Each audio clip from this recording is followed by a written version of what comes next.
So I bought some stuff on AliExpress recently, maybe a few too many things. Hello everybody and welcome back to another video. So in today's episode, yes, we're going to be checking out some bootleg game consoles, or knockoff game consoles, whatever you want to call them.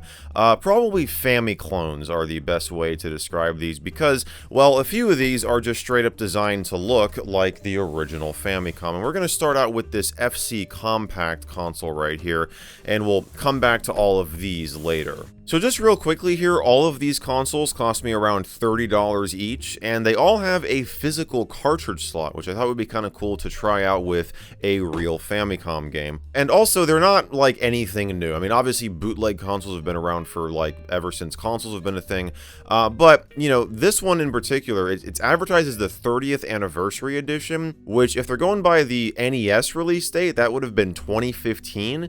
And the original Famicom's 30th anniversary was 2013. So yeah, this has definitely been around for a while. But it's got dual joystick versus, so you know it's gotta be good, right? Let's go ahead and open it up and find out how good it is. So yeah, here's everything. Here's the console itself. You see, very, very Famicom-esque. We've got a lovely instruction manual in here. We've got the two controllers, which, unlike the real Famicom, are not physically attached to the console permanently. We've got your power adapter and your AV cables. Now, those of you who saw a recent video of mine may know that I just recently acquired an original Famicom, so I figured I'd bring that out to do a nice side-by-side comparison here. Funnily enough, this actually cost me less than all of these bootlegs because this was around $20. Minus shipping, of course. Shipping was, you know, somewhat expensive, but just thought that was kind of a funny thing to point out. But yeah, you got your cartridge flap here, you've got your eject, you've got your power switch, which is that is very sticky, wow, okay. And you've got your reset button here. Of course, we do have controller ports on the front, unlike the real one, because, you know, you've got controllers to plug into it.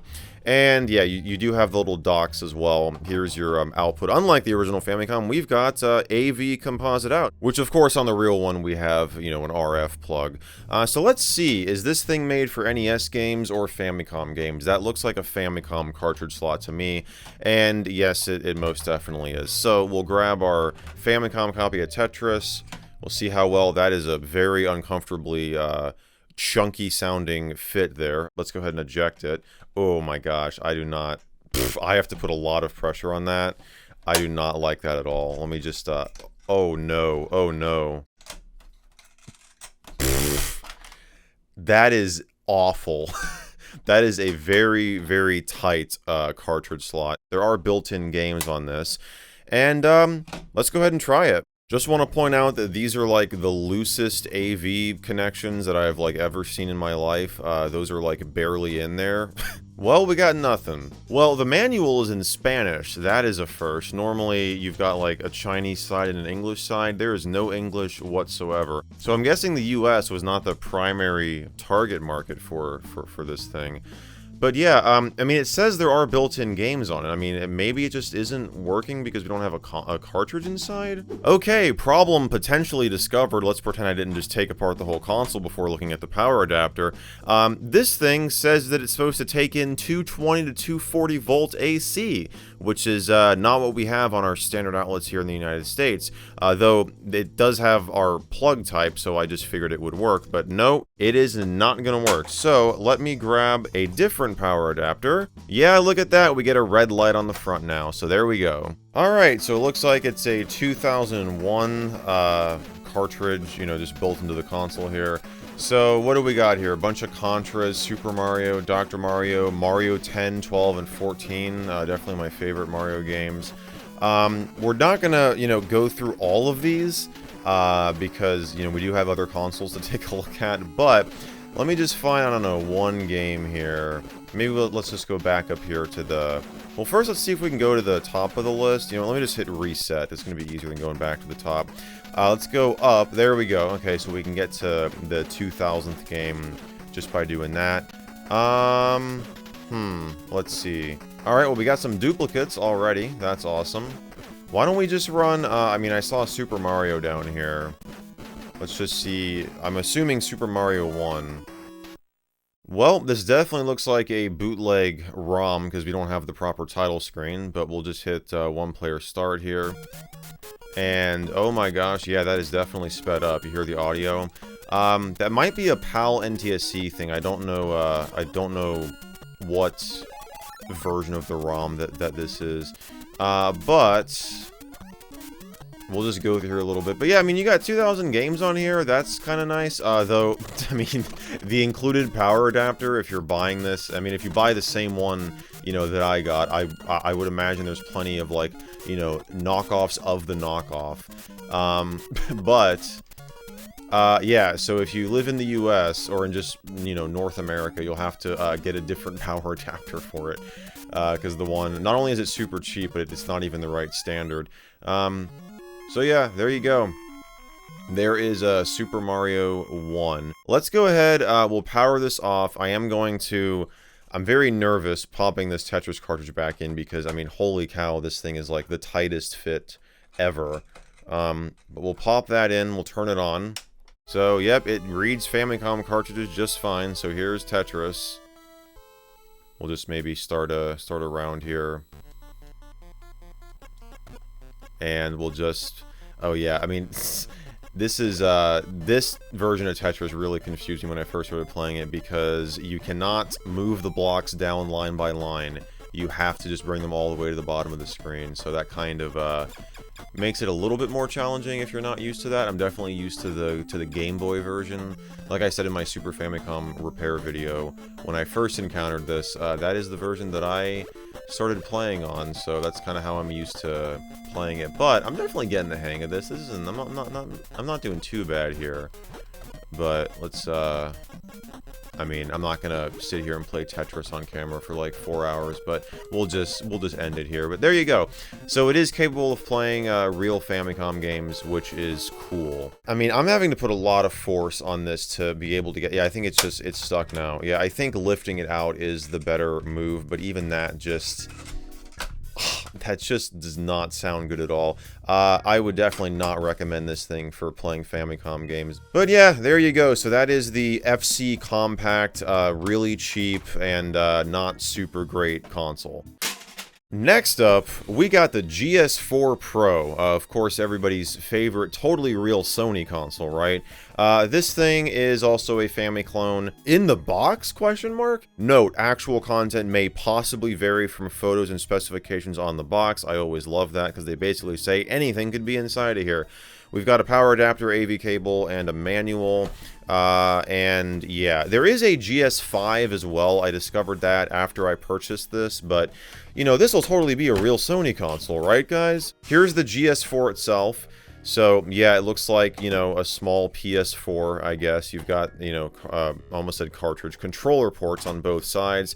Your cartridge slot is right here. And it's also where you get access to the power controls and the reset button. This looks like another Famicom cartridge slot, so let's just pop in. Yep, that's definitely made for Famicom games. NES games will not fit. They do have more pins if you didn't know that. But I imagine we're going to have like some NES ROMs on here like we did on the other one, the FC Compact. On the back here, you've got your DC power and AV out, which is one of these, like it's a 3.5 millimeter adapter glorious thing. So here you go. These controllers literally feel like they're going to disintegrate in my hand. I could probably just like break this by putting like very little pressure on it. Yeah, like look at that. Like that's awful. Also, there are no shoulder buttons despite the fact that you've got L and R marked on here. Yeah, they feel worse than these Famiclone controllers on the console we just explored. Let's check the power adapter. This looks like the exact same power adapter that was on the other one. Yes, it is. It's also made for 220 to 240 volt AC, so we can't use this one either. No way, it's the same thing. Although, no, we've got different games. It's a 201, not a 2001. We lost out on so many games on this thing. Are you kidding me? Dude, they totally cheaped out. Okay, so we got Super Mario 3, Super Mario, Harry Potter, Defender, Space Invaders. Let's go up to the 200 slot here. Yeah, Combat, Clu Clu Land. So yeah, definitely some titles that I recognize, some that I do not. So let's go down to Galaga here, why not? And we'll start that. So here it is. So yeah, definitely not, you know, the real arcade version. This is not MAME or anything. So let's see. Ready. I've actually never played this version of Galaga. I'm assuming it's for the NES. Not bad though. I mean, I think it's true enough to the original. I mean, playing Galaga with a controller is weird. I'm definitely used to, you know, the good old arcade stick. But let's see here. I won't spend too long on Galaga, but yeah, there you go. So stage 2. So can we get back? Can we hit start here? So that's going to pause the game. Is there a way to get back to the menu without resetting the console? Like a button combination. I'm just like literally mashing buttons now. Yeah, there does not appear to be. So we have to hit reset. You know, I wonder, like... Oh yeah, don't just ignore all these screws. That was from me taking apart the the other console. I wonder, these controller ports here look exactly the same. We could probably, yeah, we can definitely plug in, and yeah, this just, it's like, for a bootleg controller, I mean, I know like the bar is low here, this one feels so much better. There's only one more thing to do. Let's try out Tetris and see if this is a better feeling cartridge slot, which it already does not feel like it is. Oh my gosh, the cartridge is too big for the slot. It doesn't fit in there. I don't know how well you can see that, but that plastic there, that cutout is not big enough. Dude, that is just abysmal. Like, how do you not measure the cartridge slot cutout correctly? Like, yeah, that's totally what it was. That's... But yeah, you can see, like, this is how small that the electronics in here actually are. You've got these 4 tiny boards, all just with a bunch of wasted space around them. So let's plug in the cables again. So yeah, here's Tetris on this thing. Though, if you want to play it, you have to literally rip the whole thing apart. That is just... That is abysmal. So, okay, more points to the first one, because you can actually put in games, even though that the... Oh, this is definitely the same slot as well, because that is absolutely awful to get out of here. Next up, we've got what I think is my favorite one out of all of these, the Hyperbase FC. Retro video game console support PS1, PSP, N64, DC, I'm assuming Dreamcast, MD, Mega Drive, MAME, GBA, Super Famicom, SNES, etc. This one is actually kind of cool because it's got a pretty clever way of using the cartridges, and you'll see why I'm putting that in air quotes in a minute. This is the one that had wireless controllers, that's right. So we've got these very PS2 looking controllers, so we'll set those aside for now. That's the only thing that's really off with this thing. These definitely feel like the nicest so far. We've got actual analog sticks on it, because this thing can play more than just Famicom games from what the box tells us. But here's the console itself. And inside of this cartridge slot, you might be like, this is a really small cartridge slot. What goes in here? What goes in here are 2.5-inch hard drives. Those are SATA connectors, just right down in the bottom. So yeah, the cartridges, which are in this box here, are just 2.5-inch hard drives inside of an enclosure. We've also got the manual and everything here. So, let's go ahead and open this up. I got the version that, yeah, there should be 2 in here. So, there they are. We also have all your cables and everything. We got a remote too, look at that. And then here's the power adapter, hopefully one that I can actually use. Yep, that is 100 to 240 volt AC, so this will work here in the US. Lovely. We have an HDMI cable because this thing has HDMI out on the back instead of composite. We also have a TF, I mean, well, it's labeled TF, but this is a micro SD card slot, I believe for the operating system. We have an Ethernet port, and we have, you know, your power port here. I believe this is kind of like a Raspberry Pi sort of thing. I mean, it's not, you know, exactly the Raspberry Pi, but this runs some Linux-based system that has like something similar to RetroPie on it, where it's just got a bunch of you know, different systems that it can emulate. So yeah, here it is. It tells you what you get. This, you know, they did sell multiple versions of this, so this one came with 2 hard drives. One of these has specifically PS1 games on them, I believe, and the other one has a bunch of other consoles. Now you see on the front of this thing, we've got 2 USB ports as well as some indicator lights, so there are little dongles inside of the battery compartments on these controllers, but I imagine you could just use any, you know, USB gamepad that you might have, you know, if you have something much better, because these controllers are kind of cheap feeling. So we'll plug that in. I've got a couple AAA batteries I can put in here. Don't know why I closed that, because I just had to open it back up. So there we go. We got a couple lights blinking. That's good. Now it looks like there's no power switch on the console, because we do have this switch on the adapter itself, that when you turn it on, you see that light on the front turns on. So let's see if these buttons do anything. I think they're just here for show. Yeah, let's go ahead and pop in one of these hard drives. And so they're going to go in like this. And let's see what games we've got on it. So look at that. Apparently we've got 53,015 games on this drive. And I guess they're all split into these different collections. Oh yeah, so you got arcade, MAME, Atari 800, 5200, ST. So you got like computer games too. I mean, yeah, like Commodore 64, VIC-20, Amiga. Holy cow. Oh no, we got PlayStation games on here. So we have 473 games. Maybe there's more on that other drive. I'm gonna have to verify that. But still, 50,000 plus games just on this one hard drive. I mean, that's pretty awesome.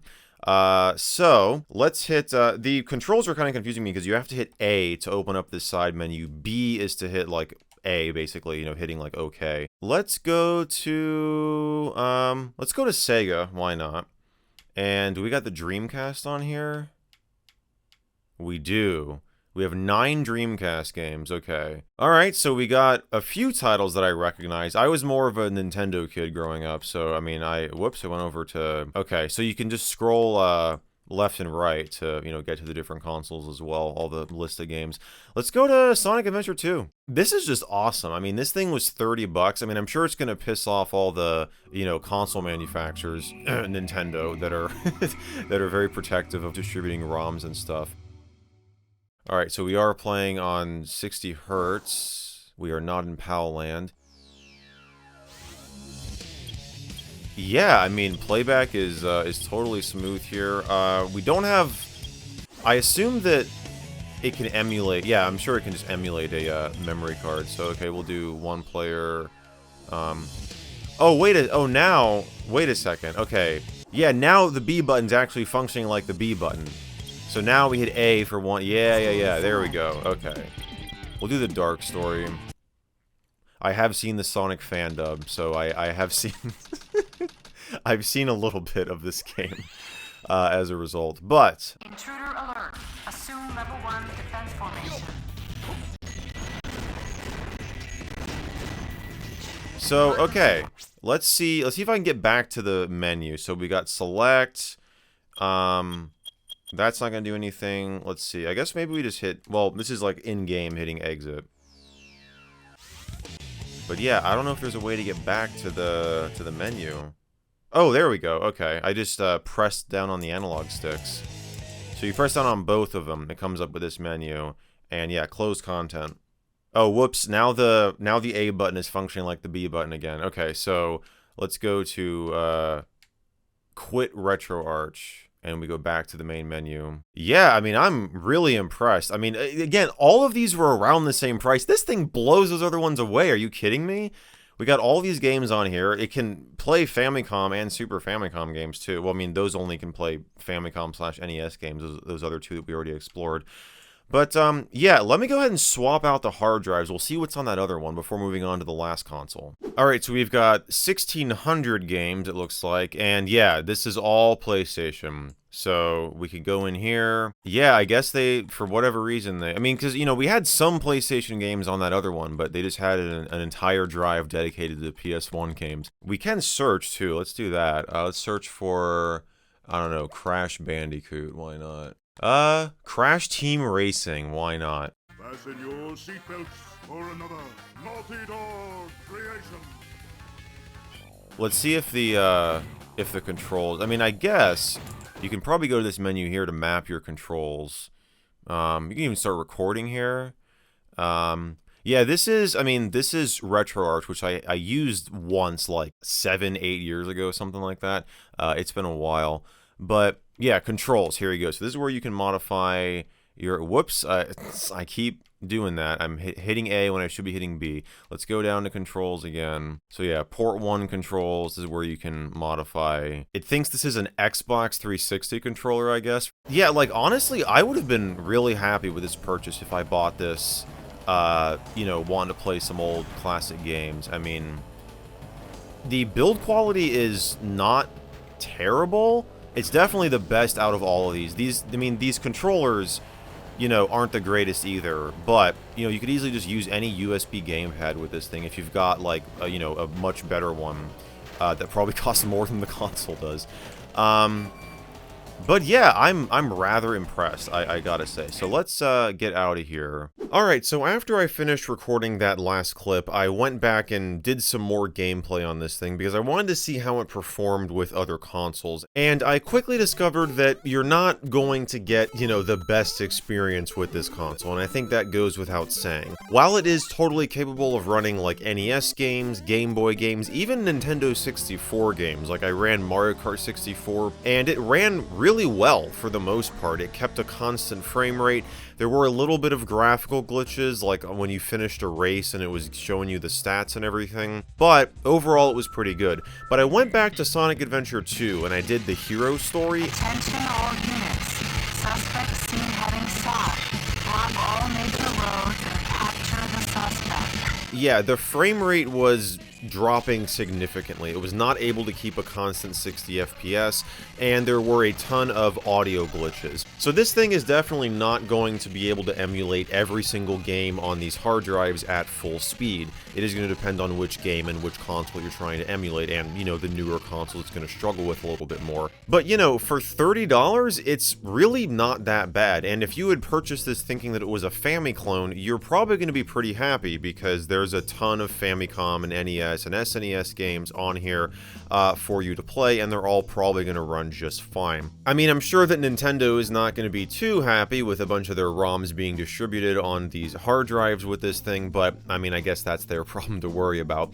Now, a little bit more about the hardware. This thing has an Amlogic S905X CPU, which is a processor most commonly used with Android TV devices. In fact, this thing in here runs Android TV if you take out the SD card. It's a very old version of Android TV because this processor I think is like from 2015, 2016. So, you know, I wouldn't really recommend using it as an Android TV box unless you know, upgrade it significantly. So they've taken this hardware and put a piece of software called EmuElec on it, which appears to be specifically made for devices like this, which runs Emulation Station as a front end and RetroArch to run all the emulators. And again, for $30, I mean, this is easily the best console out of these four. Unfortunately, it doesn't appear that you're always able to get it for that price. I found a video from Metal Jesus Rocks that's about a year old, where he reviewed this thing. He was sent a review sample by the company, and at the time, they were asking over $100 for this thing. Which, yeah, for that price, this thing is definitely not worth it. And he also points out that, you know, some of the newer game titles that are on these hard drives do have problems keeping a consistent frame rate on this console. Before we move on to the last console of the day, I do want to take this thing apart and take a closer look at the hardware inside. And we're also going to remove these enclosures from the hard drives and see what capacity that they are. So yeah, here's this entire top thing is just, you know, for show. It's all plastic. These are the two buttons here. I think they, oh, there is a power switch. This one says power switch, this one says system switch. When I pressed this while the system was on, it just like restarted, so I figured these were just both reset switches, but they are labeled differently. So yeah, here's the board here with the two USB ports and everything, and then here is, you know, the main system board itself. But yeah, you can see once again, they are definitely wasting a good amount of space. Not as much space as we saw in those other consoles, but, you know, it's all just done for show. You know, they want to make this thing look like a Famicom, which I can appreciate. So yeah, that's the console itself. Now let's go ahead and quickly remove these enclosures. Now I can tell just by looking into these things that these are separate drives. I mean, well, they're obviously separate drives, but I mean, they appear to be like different models of hard drives. They are definitely not solid-state drives, because when you plug them into the console, you do hear the drive spin up. Looks like we need a bit of a prying tool here.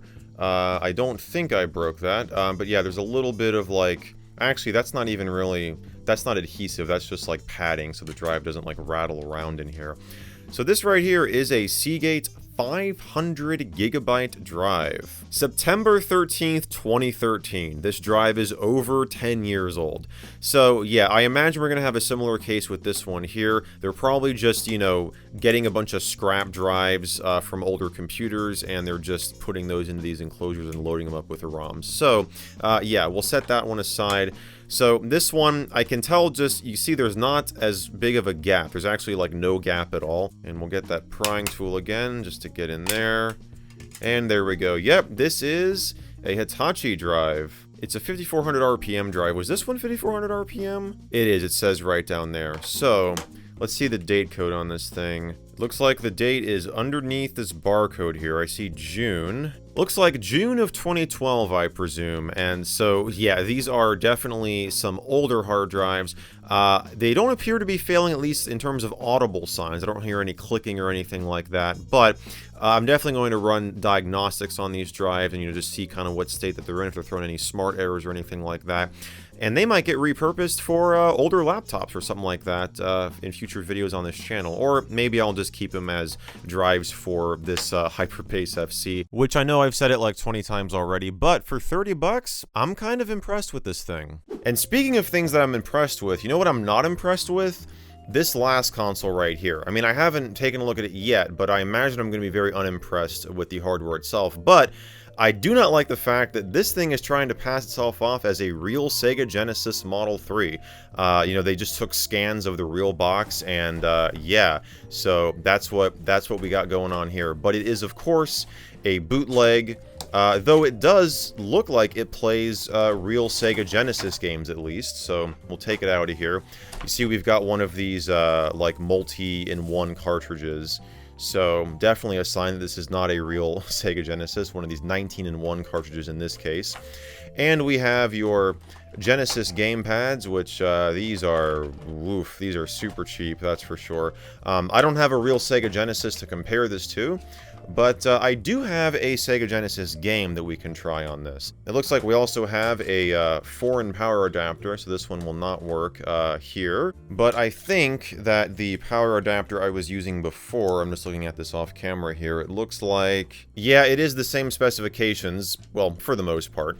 And the barrel connector is the same, so we can just use that one. Lovely. But yeah, here is the console itself. Definitely a real, like, this is modeled after the real Sega Genesis Model 3. You got a label in the back here that says Sega Mega Drive 3, which is, of course, the name of the Genesis in Japan. So a little bit of inconsistency there. Very, very cheap feeling buttons here. You've got your controller ports on the front, and then you've got your cartridge slot there. Let's see what else we got. We've got a piece of cardboard from the box. That's lovely. We've got your video cable, or, you know, your, well, audio and video cable. And we have a piece of paper, which is going to tell us what we got to do here. Manual 16-bit 3. I definitely want to hook the console up like that and just have it hanging from this, from all its connectors. That sounds great. Alright, so first question, does it have any built-in games? Let's find out. Yes, it does. So this is the King Series 368-in-1. We cannot hit up to go to number 368, so I guess we have to scroll down manually. Oh, that's lovely. We can't even see. The list goes off the screen. Let's go into Sonic 1. Oh, you know what? I think this is a PAL console. Because I can tell the game is running slower. PAL runs at a lower FPS. So I think that, and it's also in black and white, like, so the color information is not showing up properly. Well, that sure is lovely. I guess we can try to pop in the 19-in-1 cartridge here and just see, well, if I can, if I can get it in here properly. There we go. So yeah, here's the, isn't that funny? There are more games on the internal memory of the console than on this cartridge. And we're not going to be able to see what game 19 is, or 18 for that matter, but let's, okay, game 18, why not? Let's hit start and see what this is. Alright, it's a Sega game. FIFA Soccer, oh my gosh, look at how, look at the display output. Yeah, that is what happens when you try to run a PAL console on an NTSC TV. So yeah, that is this bootleg 19-in-1 ROM cartridge. We'll go ahead and set that aside. Now, like I said earlier, I do have a single Sega Genesis game, and it is Mikey LD95, a game that you've probably not heard of. Maybe you did if you saw my video on it I made a couple years ago. This is a really awesome Windows 95 simulator for the Sega Genesis, and the developer of it was very kind enough to send me a physical copy. So this is, from what I can tell anyways, a real like Sega Genesis cartridge. You know, it's got the Sega logo on the back there, all that stuff. Either that or it's a really good reproduction. But yeah, so we can pop this in, and we will turn it on here. And yeah, of course, it will start up just fine. Of course, the coloring and positioning will all be way off again, and it will be running at a lower frame rate. But yeah, I will have that video up in the cards if you want to go learn more about this. It was a really awesome project, and it was really nice, again, of the developer to send me a physical copy. So thank you very much. Well, there you have it, guys. Those are 2 Family clones, 1 Sega Genesis bootleg, and 1 emulator box that I bought off of AliExpress and a few other similar sites in the past couple months. Definitely avoid these 3 over here. The Hyperbase FC, certainly avoid at over $100, but I mean, if you can find it for $30 somewhere, you might want to pick it up. I don't know. Just be prepared for Nintendo to come knocking at your door, though. But yeah, that is going to wrap it up for this video. I hope you guys enjoyed this one. If you did, be sure to give it a thumbs up, get subscribed, all that good stuff. And if you really enjoyed this one and want to get early access to my future episodes, I do have a Patreon, or you can become a channel member down below by clicking that join button. But either way, I just want to thank you all so much for watching, and I will see you in the next video.